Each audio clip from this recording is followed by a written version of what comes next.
মা মা তোর বাইরে চেঁচাইয়া কইলেও কোনো লাভ হইতো না। মা না কোনো লাভ হইতো না। আরে তোমার এই বুড়ে বাপ কি শুরু করছে? কি হলো, দাঁড়িয়ে রইছো কেন? মানানের কি আছে? এই যে দেখছ কাঁঠাল গাছটা, তোর জন্মের আগে এই কাঁঠাল গাছটা তোর মায় লাগাইছিল। দেখ গাছে কত ফল ধরছে। অসুবিধার কি? আমারে তুই কি অযোগ্য মনে করবস? দরজা কিন্তু খোলা, কেউ কিন্তু চলে আসবে।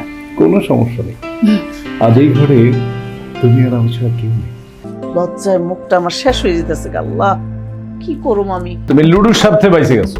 ওই যে বাস্তবের সাপ আছে না, ওইটা আপনারা খাইবে। আমাদের সুন্দর ছোট ছোট বেবি হবে না, ওদের জন্য অনেক সমাজে মানুষের মতো মানুষ করবে। তোমাদের তো হচ্ছে আমার সংসার, আর আমার কাজ হচ্ছে রাজ্য জয় করা। আচ্ছা ঠিক আছে জনাব।